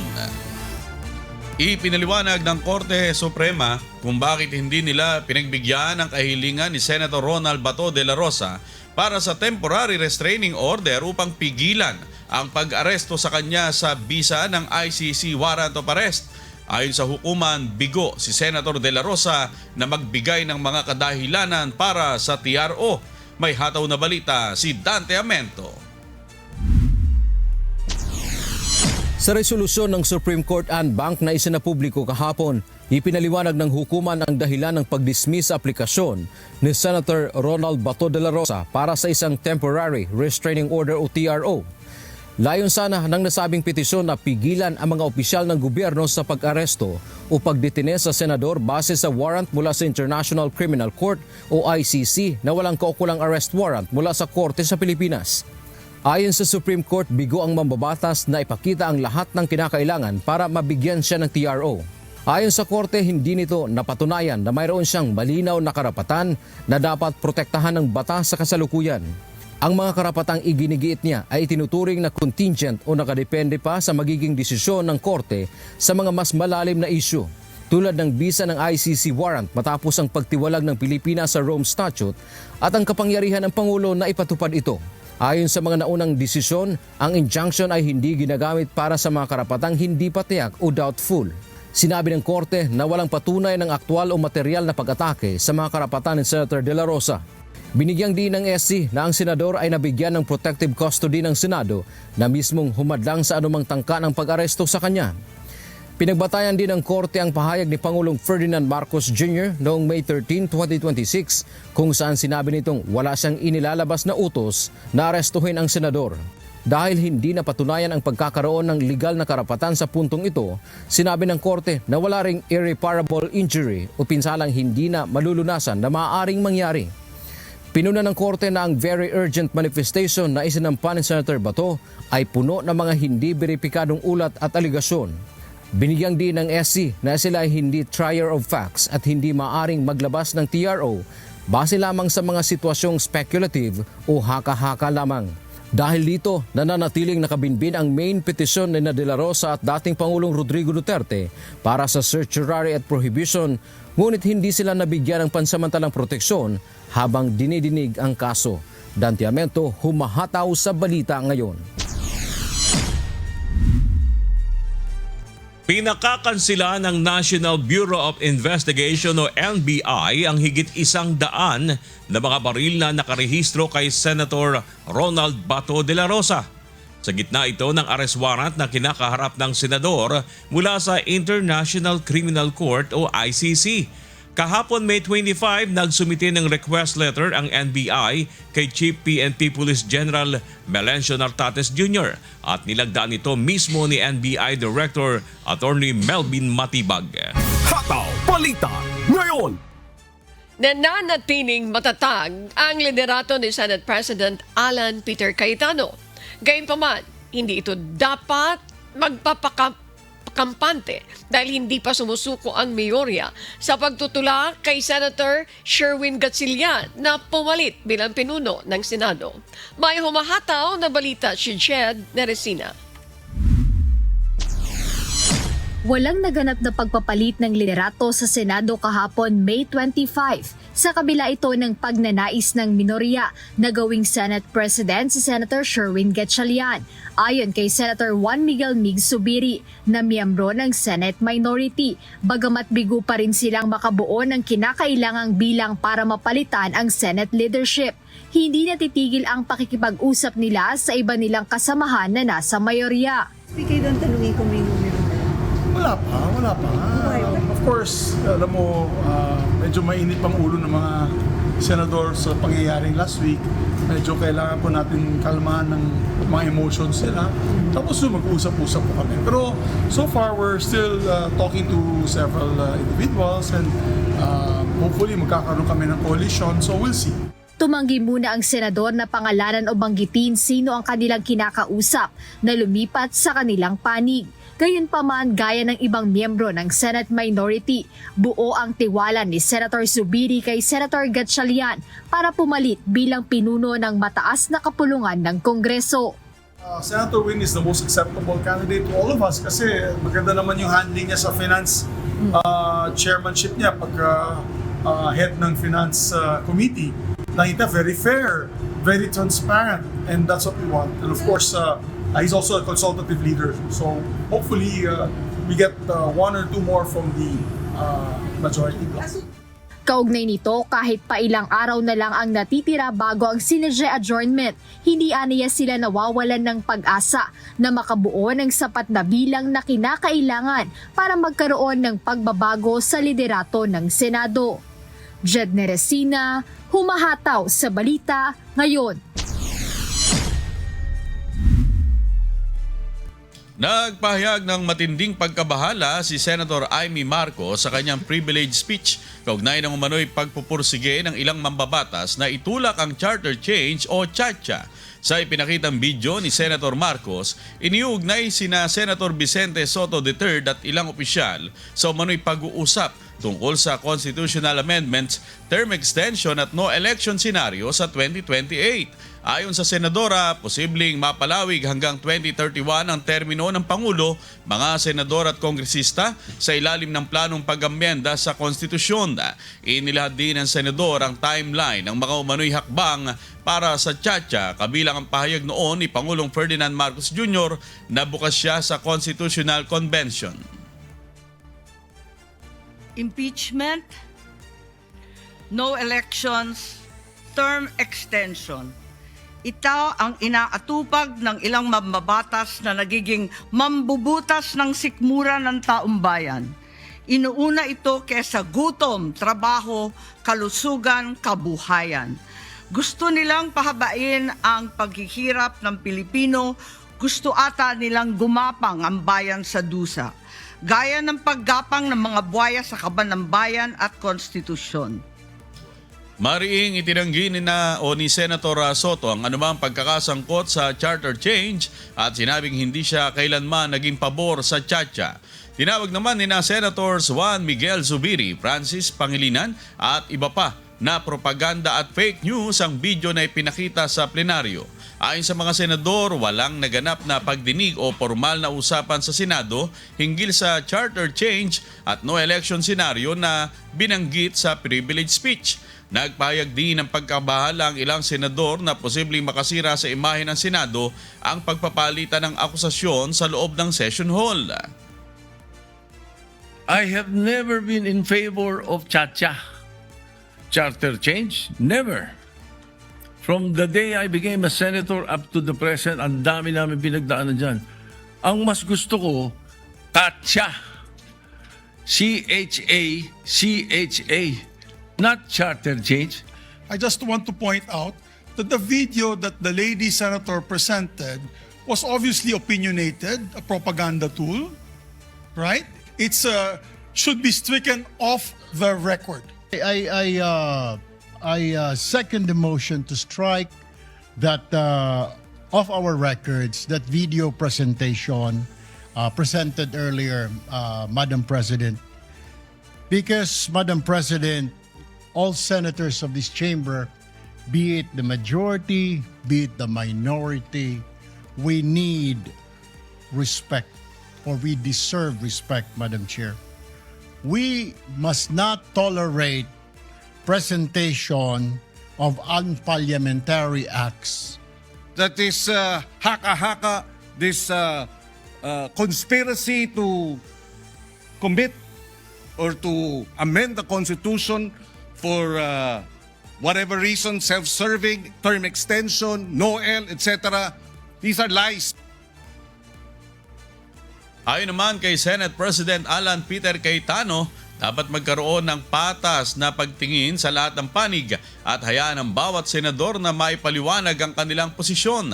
Sa huli, hinimok ni Senate President Cayetano si Senator Marcos na bawiin na lamang ang kanyang mga pahayag sa halip na ipa-strike off the record ang mga ito. Sinunod naman ng senadora ang mungkahi at formal na binawi ang kanyang mga aligasyon sa plenaryo. Hataw Balita ngayon. Hinihiling ng Office of the Ombudsman sa Sandigan Bayan na maglabas ng precautionary hold departure order laban kay Senator Rodante Marcoleta, dating Quezon City Representative Mike Defensor at mga negosyanteng sina Joseph Espiritu at Aristotel Viray. Kaugnay ito ng reklamong plunder and indirect bribery at paglabag sa Presidential Decree No. 46 na kinakaharap nilang apat. Ngayong araw, May 26, inaasahang magkakaroon ng pagdinig sa 7th Division ng Sandigan Bayan kaugnay ng hiling ng Office of the Ombudsman. Hataw Balita ngayon. Samantala, hindi dapat maging kanlunga ng absenteeism o pagtatakipan ang Senado. Ayon sa Mayor's Food Good Governance o M4GG, hindi rin dapat nito pinoprotektahan ang isang halal na opisyal na umiiwas sa kanyang mga responsibilidad habang patuloy na tumatanggap ng sahod mula sa taong bayan. Ito ang pahayag ng samahan kaugnay ng umano'y patuloy na pagtanggap ng sweldo ni Senator Bato de la Rosa sa kabila ng pagiging absent sa Senado sa loob ng 6 na buwan. Nilagdaan ito ng nasa halos 60 mga alkalde, kabilang sina Baguio City Mayor Benjamin Magalong, Quezon City Mayor Joy Belmonte, Pasig City Mayor Vico Soto, Navotas City Mayor John Ray Chanco at San Juan City Mayor Francis Zamora. Nauna na itinanggi ni Senator De La Rosa na kinuha niya ang kanyang naging sahod sa panahon ng kanyang pag-absent sa Senado. Hataw Balita ngayon. Ilang opisyal ng 3 ahensya ng pamahalaan na umarap sa House Justice Committee noong tinatalakay pa lang ang mga reklamo kay Vice President Sara Duterte ang nakatakdang ipresenta ng House Prosecution sa impeachment trial. Partikular ito sa Article of Impeachment na may kinalaman sa sinasabing hindi maipaliwanag na yaman ng Vice Presidente. May hataw na balita si Ros Salicos. Nakatakdang ipresenta ng House Prosecution Team sa paglilitis kay Vice President Sara Duterte ang mga opisyal mula sa Office of the Ombudsman, Anti-Money Laundering Council at Securities and Exchange Commission. Ito ang kinumpirma ni House Prosecutor at Bicol Saro Party List Representative Terry Ridon. Ang kongresista ang lead prosecutor para sa Article of Impeachment na hindi maipaliwanag na yaman ng Vice Presidente. Ang mga nasabing opisyal ay humarap sa House Justice Committee ng dinggin ng panel ang 2 impeachment complaints laban kay VP Duterte. Bukod sa 3 ahensya, pinag-aaralan pa kung kabilang sa ihaharap ng prosekusyon ang Bureau of Internal Revenue kaugnay ng tax records ng pangalawang Pangulo. I can speak for unexplained wealth. No? So, pasok pa rin po yung previous House proceedings, resource person. So, Ombudsman, SEC, yung pong NBI for other cases, AMLC, may isasalang din po ito. Yung BIR, pinagpapasyan pa ho namin kung isasalang ho namin. Samantala, bukod sa private prosecutors, kailangan din ng House prosecutors ng tulong ng financial experts. We're also getting volunteer, aside from the lawyers, yung mga financial experts, no? And accountants, auditors, no? To look into the documents. Baka may ma-miss out kami ng mga financial analysis doon po sa MLC records, SAL-ends, no? Para more or less complete yung pong presentation namin when we get to trial. Inihayag din ng kongresista na planong magsagawa ng campus tour ang House Prosecution Team bago pa magsimula ang paglilitis kay VP Duterte sa Hulyo. Layo nitong maipaliwanag sa publiko ang impeachment process at maisulong ang pakikilahok ng iba't ibang sektor ng lipunan sa pagbabantay sa isyong ito. Rosa Licoz, Zumahataw sa Balita Ngayon.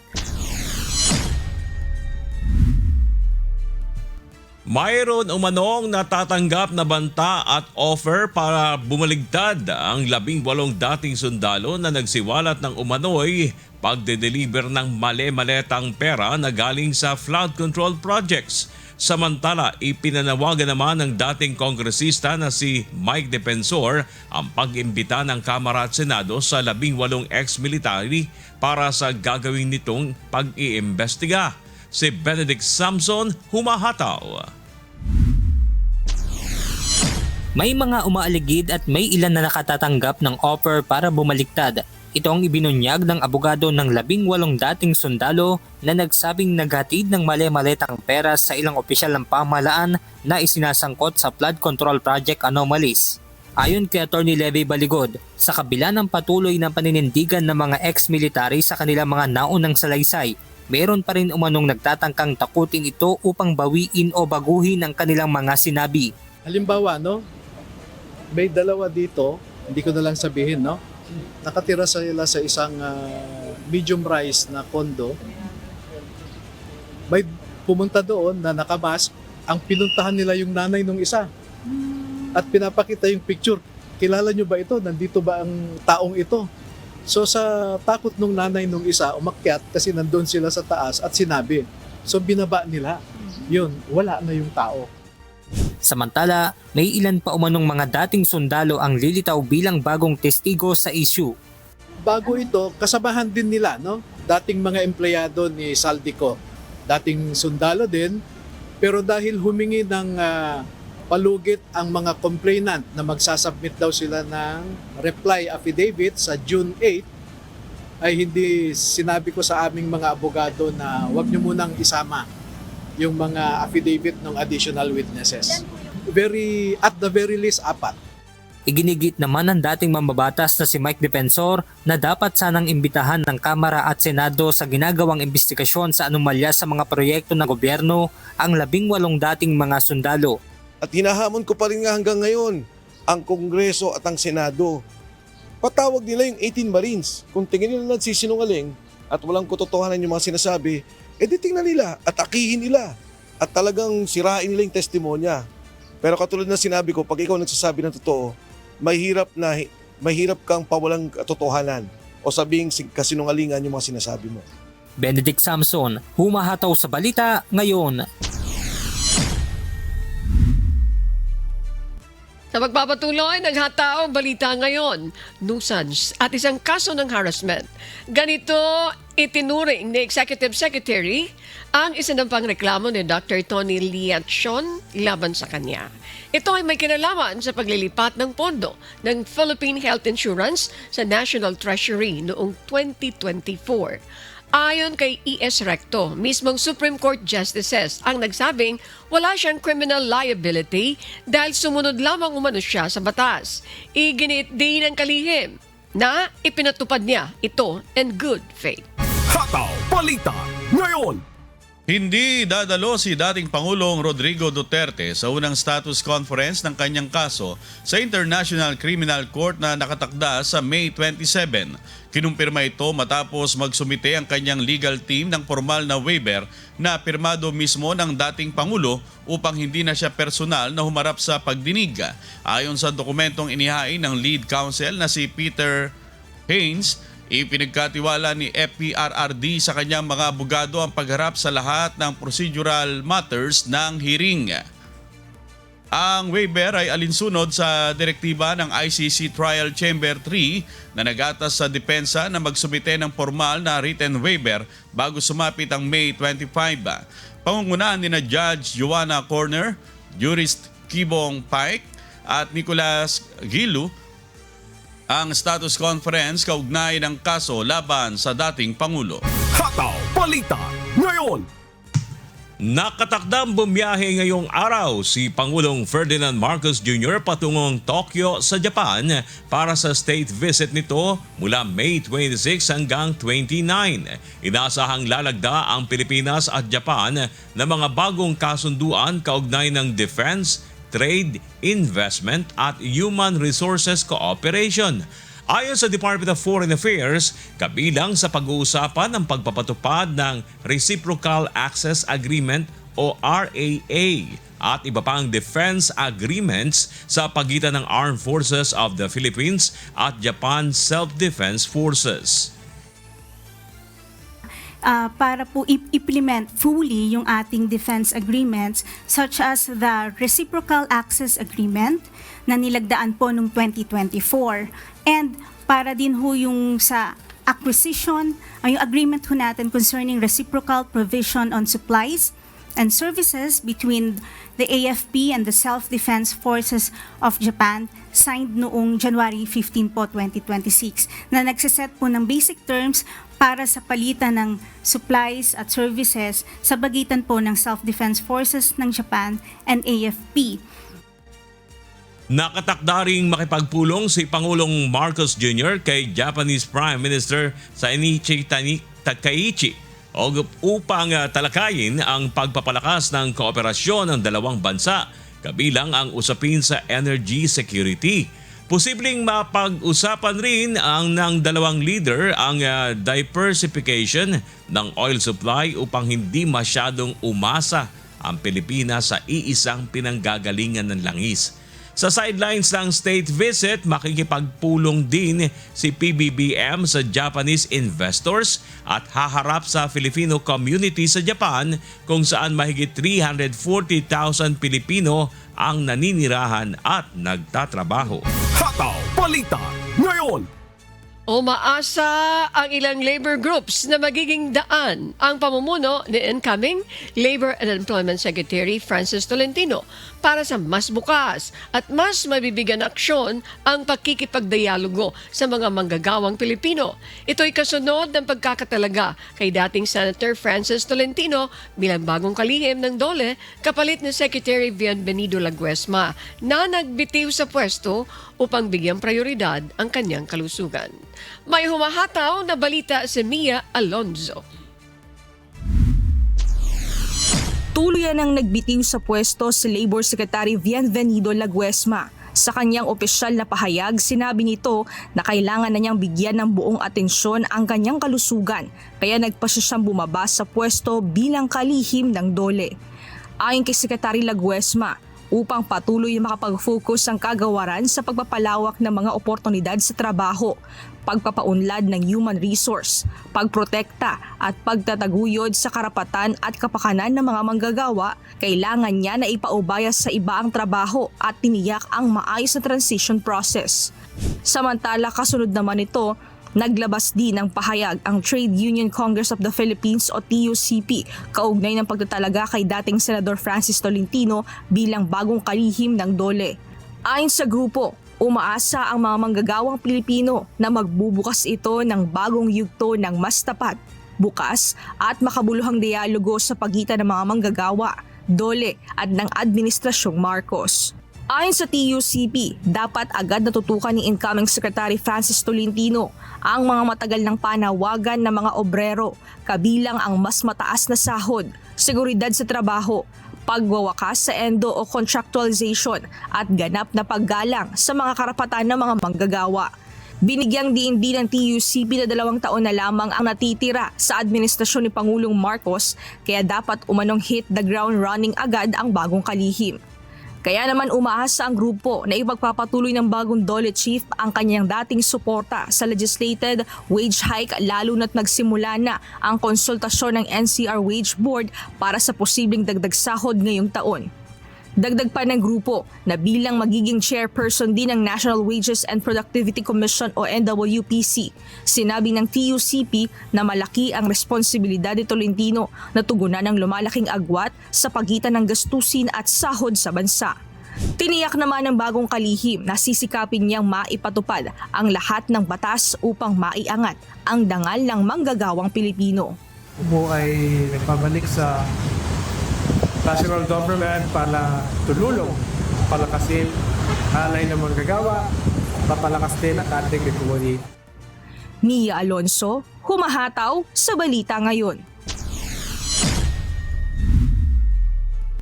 Hindi lang tradisyonal na pakikipagdigma ang paghahandaan ng mga bagong kadete ng Philippine Military Academy o PMA. Ito'y matapos formal na tanggapin ng akademya ang 367 na mga miyembro ng PMA Class 2030 na sasailalim sa mas pinalawak na pag-aaral kaugnay ng modernong seguridad at depensa ng bansa. May humahataw na balita si Grace Doctolero. Mas moderno at mas komplikadong uri ng digmaan ang paghahandaan ng mga bagong kadete ng Philippine Military Academy. Sa pagsisimula ng kanilang pagsasanay bilang mga susunod na tagapagtanggol ng bansa, haharapin nila ang mga posibleng susunod na hakbang ng sandatahang lakas ng Pilipinas upang labanan ang nagbabagong banta sa cybersecurity, international defense, strategic leadership at modern warfare. Your children will not just be trained in the classic art of war, but in critical and systems thinking, cybersecurity, geopolitical and international defense, and strategic leadership. We will give them the best education and training the nation can offer. Formal nang tinanggap ng PMA ang 367 incoming cadets ng PMA Class 2030 sa ginanap na oath-taking at reception rites sa Borromeo Field sa loob ng akademya sa Baguio City noong Sabado. Binubuo ang klase ng 270 lalaki at 77 babae na mula sa iba't ibang bahagi ng bansa. Ayon sa PMA, mahigit 33,000 ang nag-apply para makapasok sa akademya, pero 367 lamang ang nakapasa sa mahigpit na screening at mga pagsusuri. We will mold them into competent, honorable, and world-class military leaders. We will not be resting on our laurels. The Academy is aggressively undertaking initiatives to enhance our academic and military curriculum, elevating it to be at par with the highest international standards. Sa ilalim ng Enhanced Bachelor of Science in Management Major in Security Studies curriculum, pag-aaralan ng mga kadete ang mga kakayahang kailangan sa modern warfare, territorial defense at iba pang bagong banta sa seguridad ng bansa. Ayon kay Vice Admiral Cesar Bernard Valencia, patuloy na pinaangat ng akademya ang military at academic curriculum nito upang makasabay sa international standards at mas maihanda mga susunod na opisyal ng Armed Forces of the Philippines. Samantala, binigyang diin ng pamunuan ng PMA na ang reception rites ang unang hakbang ng mga kadete mula sa pagiging sibilyan tungo sa disiplinado at regimented na buhay militar. We will not demand perfection from all of you, but we will demand your best effort always. Your unwavering grit and your dedication to duty every single day from here on. Surrender your weakness, embrace the discipline, and allow the Academy to forge you into the leaders of our country that this country desperately needs. Stand tall, embrace the challenge, and in a few more years, welcome to the long gray line. Patuloy namang nangako ang PMA na magbigay ng dekalidad na edukasyon at pagsasanay sa mga bagong kadete upang maging handa ang mga ito sa paglilingkod at pagtatanggol sa bansa. Grace Doctolero, humahataw sa balita ngayon. Lumalabas sa bagong survey na kinomisyon ng Armed Forces of the Philippines sa Okta Research na 76% ng mga Pinoy ang naniniwalang dapat depensahan ang sarili nating teritoryo, kabilang na ang West Philippine Sea. 7% naman sa survey ang tumutol, habang 17% ang undecided. Isinagawa ang survey noong March 19 hanggang March 25 sa 1,200 na mga adult na mga Pilipino. Hataw Balita ngayon! Pinaiimbestigahan ni Senator Loren Legarda ang pagbagsak ng Philippine Air Force trainer aircraft sa Tuba, Benguet noong nakaraang linggo. Sa kanyang inilabas na mensahe, nagpahayag ito ng pakikiramay dahil sa pagkasawi ng dalawang piloto. Binigyan diin ng senadora na bilang isang reservists ng Philippine Air Force, buong puso niyang susuportahan ang panawagan para sa masusing investigasyon sa naging ugat ng trahedya. Patuloy kayong umantabay, magbabalik pa ang Hataw Balita ngayon. Oras sa buong kapuluan, 14 na minuto makalipas ang alas 6 ng umaga, 6:14 a.m. At sa pagpapatuloy ng Hataw Balita ngayon. Regional News. Nagkaroon ng lava effusion na may collapse-fed pyroclastic density currents at minor strombolian activity ang Mayon Volcano mula 7:20 p.m. hanggang 7:26 p.m. kagabi. Ika-140 sunod-sunod na mga araw na mayroong effusive eruption ang Mayon Volcano na lumilikha ng incandescent lava flows, pyroclastic density currents o uson at rock falls. Sa ngayon, nakataas pa rin ang Alert Level 3 sa Mayon at mahigpit na pinagbabawal ng Philippine Institute of Volcanology and Seismology ang pagpasok sa 6-kilometer permanent danger zone. Hataw Balita ngayon. Humingi ng tulong ang National Grid Corporation of the Philippines sa Philippine National Police upang imbestigahan ang posibleng pananabotahe sa Ilihan, Tayabas 500 kV transmission line. Ayon sa NGCP, naputol ang conductor sa pagitan ng Tower 129 at 130 sa Batangas City noong May 13 dahilan upang mag-trip ang linya. Nagresulta ang insidente sa pagkawala ng humigit kumulang 1,700 megawatts na supply ng kuryente na lalo pang nagpalala sa manipis na power reserves sa Luzon at Visayas grids. Sinabi ng NGCP na base sa kanilang inspeksyon, hindi normal o natural na pagkasira ang nakita sa transmission line at posibleng may human intervention o sadyang pagputol na nangyari. Hataw Balita ngayon. Patuloy na pinabibilis ng Department of Public Works and Highways o DPWH ang 24/7 na konstruksyon ng Bailey Bridge sa Calauas sa Davao City upang agad na maibalik ang accessibility ng mga apektadong komunidad. Bumagsak ang naturang tulay noong May 19 matapos ang matinding pagbaha dulot ng Intertropical Convergence Zone o ITCZ at Easterlies. Ayon sa mga otoridad, tuloy-tuloy ang ginagawang pagkukumpuni at paglalagay ng pansamantalang tulay para mapadali ang pagdaan ng mga residente at motorista sa lugar. Hinikayat naman ang publiko na maging maingat at sumunod sa ipinatutupad na traffic advisories at safety measures habang nagpapatuloy ang konstruksyon. Hataw Balita ngayon. Nag-issue ng temporary maritime restrictions ang Coast Guard District Northeastern Luzon dahil sa posibleng pagbagsak ng rocket debris ng China. Pinaiiwas sa mga maliliit na mga bangka at mga mangisda sa drop zones at i-report kung may makikitang rocket debris. Inaasahang palili pa rin ng People's Republic of China ang kanilang Long March 7A mula sa Wenchang, Hainan bandang 12:08 a.m. hanggang 1:12 a.m. bukas ng madaling araw, May 27. Inaasahang posibleng bumagsak ang rocket debris sa bahagi ng Dalupiri Island sa Cagayan. Hataw Balita ngayon. Inaprobahan ng Cebu Provincial Government ang Freedom of Information Ordinance sa kanilang regular session nitong Lunes. Sa ilalim nito, mas magiging transparent ang mga transaksyon sa gobyerno. Inaasahang makatutulong din ito upang sugpuin ang fake news para sa pagbibigay ng beripikadong impormasyon sa publiko.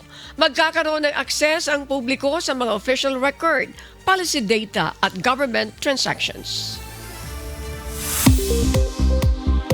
Weather News.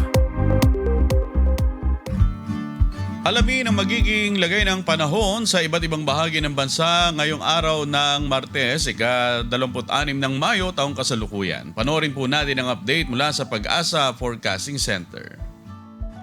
Magandang umaga. Narito na ang pinakahuli sa lagay na ating panahon ngayong araw ng Martes, ika-26 sa araw ng Mayo, taong 2026. Narito rin ang ating pinakahuling satellite image kung saan may minomonitor pa rin tayong low pressure area sa labas ng ating Philippine Area of Responsibility. Kanina nga alas 3 ng madaling araw, huli itong namataan sa layong 1,570 kilometers east ng northeastern Mindanao. Etong low pressure area na ito ay mataas ang tsansa na maging isang ganap na bagyo in the next 24 to 48 hours. At posible rin pumasok ng ating Philippine Area of Responsibility sa mga susunod na araw. Kaya patuloy pa rin tayong mag-antabay sa mga ilalabas na update ng Pag-asa. Gayunpaman, yung kanyang trough o extension ang nakakaapekto sa silangang bahagi ng Mindanao at nagpapaulan sa ilang areas east of Mindanao at yung southwesterly wind flow ay nagpapaulan din sa ilang bahagi west ng Mindanao at Palawan area. Maliban naman sa low pressure area na iyan, wala na tayong ibang minomonitor na LPA or bagyo sa loob or malapit sa ating Philippine Area of Responsibility. Para naman sa lagay ng panahon ngayong araw, simulan natin sa Luzon, inaasahan nga natin yung maulang panahon sa lugar ng Palawan. At sa Metro Manila, lalabing bahagi ng Luzon, bahagyang maulap hanggang sa maulap na papawirin pa rin ang ating inaasahan. May mga tsansa ng mga thunderstorms, lalo na tuwing hapon at gabi. So pagdating na hapon, tumataas nga yung tsansa ng mga localized thunderstorms. Yung mga kasamahan natin sa Regional Services Division patuloy na maglalabas ng thunderstorm advisory kung kinakailangan. Nakikita nga natin until tomorrow, posibleng maging maulan sa may Palawan area. Agwat ng temperatura ngayong araw sa Metro Manila ay inaasahan mula 27 hanggang 35 degrees Celsius. 19 to 26 degrees Celsius sa may Baguio, 24 to 33 degrees Celsius sa may Tagaytay, 26 to 34 degrees Celsius sa may Lawag, 27 to 39 degrees Celsius sa may Tugigaraw at 27 to 33 degrees Celsius naman sa may Legazpi. Agwat ng temperatura sa may Puerto Princesa ay 26 to 34 degrees Celsius at 27 to 33 degrees Celsius naman sa may Kalayaan Islands. Para naman sa lagay ng panahon sa Visayas at Mindanao, nakikita nga natin dito sa may Zamboanga Peninsula, sa may bandang Barm, Soc-Sargen, pati na rin sa may Lanao del Norte at Misamis Occidental na yung southwesterly wind flow ang magdadala ng maulap na papawirin at mga kalat-kalat na pag-ulan, pagkidlat at pagkulog. Samantalang sa nalalabing bahagi ng Mindanao, yung trough ng low pressure area naman yung inaasahan natin magpapaulan sa mga lugar na iyan. Kaya ingat lalo na yung mga inuulan ng mga nakaraang araw pa sa mga banta ng pagbaha o hindi kaya pagguho ng lupa. Para naman sa lagay ng panahon sa Visayas, mas magandang panahon yung inaasahan natin kung saan may chance lamang tayo ng mga thunderstorms pagdating ng hapon. Pinakamataas sa temperatura sa Iloilo at Tacloban ngayong araw, posibleng umabot sa 32 degrees Celsius. Agwat naman ng temperatura sa Cebu ay 26 to 33 degrees Celsius. Inaasahan naman ng 25 to 33 degrees Celsius na agwat ng temperatura sa may Zamboanga pati na rin sa may Davao. At sa may Cagayan de Oro, posible ang 25 to 32 degrees Celsius na agwat ng temperatura. So inaasahan nga natin until tomorrow, buong Mindanao posible pa ring maging maulan. Tomorrow, which is Wednesday. And then pagdating ng Thursday, posible sa may western at southern portion ng Mindanao maging maulan. At pagdating ng Friday and Saturday, mostly dito sa may western section ng Mindanao, posibleng maging maulan. Kaya nga, sinasabi pa rin natin na patuloy na mag-antabay sa mga updates ng Pag-asa. Update sa heat index na itala nga ang 42 to 45 degrees Celsius kahapon na heat index sa Metro Manila at ang pinakamataas umabot ng 48 degrees Celsius sa may Sangli Point sa may Cavite. Ngayong araw inaasahan ng 41 to 42 degrees Celsius or 41 to 44 degrees Celsius na heat index sa Metro Manila at ang pinakamataas ngayong araw ay posible ngang umabot sa 46 degrees Celsius sa may Tugigaraw City sa may Cagayan, San Ildefonso sa may Bulacan, sa may Kamiling Tarlac, Sangli Point, Cavite, San Jose Occidental, Mindoro at sa may Puerto Princesa City sa may Palawan. Para naman sa lagi ng ating karagatan, wala pa rin tayong gale warning sa kahit anong dagat baybayin ng ating bansa. Sa Kalakhang, Maynila, ang araw ay sisikat ng 5:26 ng umaga at lulubog ng 6:20 ng gabi. At napanood po natin ang update mula kay Pag-asa Weather Specialist Veronica Torres. Tandaan, sa bawat araw na ating nasisilayan, tayo magpasalamat sa Diyos na may lalang.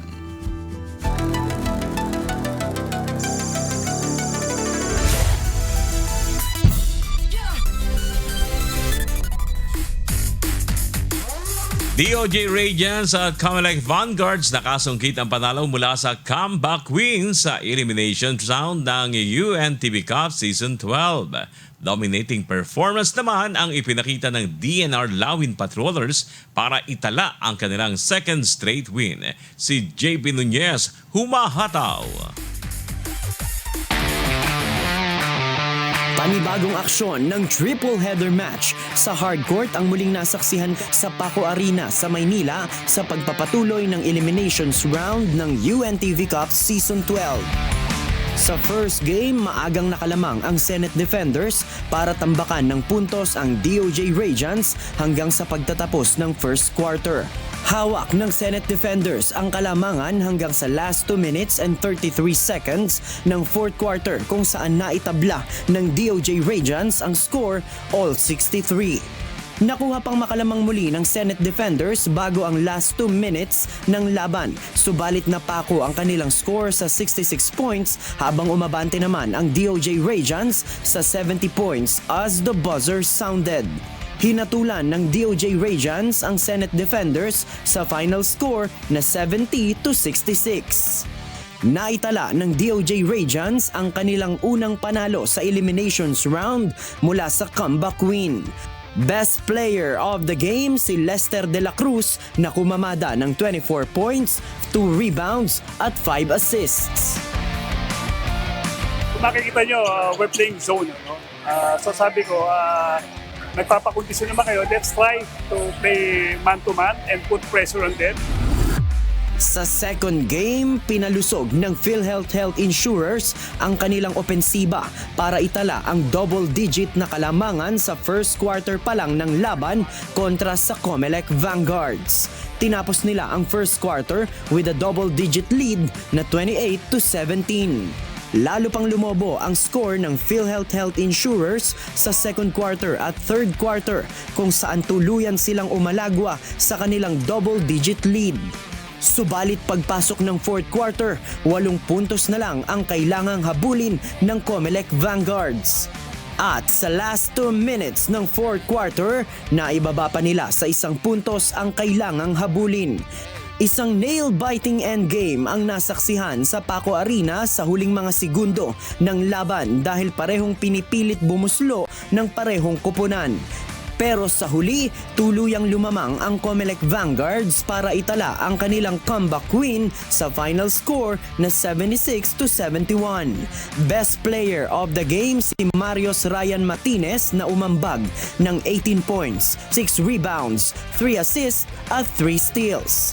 1 possession lang, bawat possession pinapalagaan namin. So we are not going for the home run na panalo, and yung assistant coach naman namin si Coach Oscar with device yung mga plays namin, execute lang naman namin. Yun naman din, kung ano yung nakita nyo, yun din yung ginagawa niya sa practice. Samantala, sa third game ng triple header match, muling lumipad ang DNR Lawin Patrollers kontra sa GSIS Furies para dagitin ang kanilang second straight win. Naging dikit ang kanilang laban sa umpisa ng third game. Subalit, pagsapit ng second quarter, unti-unti nang umangat ang kalamangan ng DENR Lawin Patrollers. Isang dominating performance na ang ipinakita ng DENR Lawin Patrollers hanggang sa matapos ang kanilang tagisan sa hardcourt. 16 points ang naging lead ng DENR sa pagtatapos ng game sa final score na 95-79. Best player of the game si Ralph Lansang na nagtala ng 14 points, 6 rebounds at 2 assists. Nagstay kami sa system, one. Nagstay kami sa game plan. Yun naman ang namin, ang unang plano namin. And then, we believe in ourselves. We trust ourselves sa yung mga decisions namin. Mga decisions kailangan na nagtiwala kami sa isa't isa. Yun nga, with double timer practices. Abangan ang mga susunod pang bakbakan sa hardcourt sa official social media accounts ng UNTV Sports at UNTV News and Rescue. Win in sports, win for charity. JP Nunez, humahataw sa balita ngayon.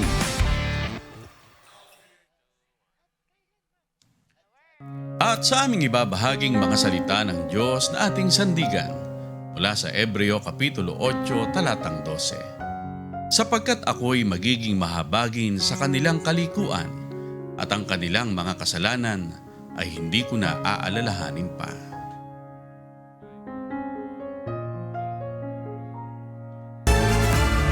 And happy viewing kay Tita Nene La Pastora. At yan po ang mga humahataw na balita ngayong umaga ng Martes, ika-26 sa buwan ng Mayo 2026. Ako po inyong amigo, Sherwin Kulubong. Sa ngalan ng lahat ng bumubuo ng UNTV News and Rescue, UNTV Radio Libertad 1350 at ang ating mga correspondent mula sa Pilipinas at sa iba't ibang panig ng mundo. Ako naman po si Bernard Douglas. At dito po sa UNTV at UNTV Radio Libertad 1350, Diyos ang aming sandigan, serbisyo publiko ang aming pinahalagahan. Ako naman po si Annie Ventoy. Standby po, susunod na ang Good Morning Kuya. Salamat po sa Diyos at magandang umaga.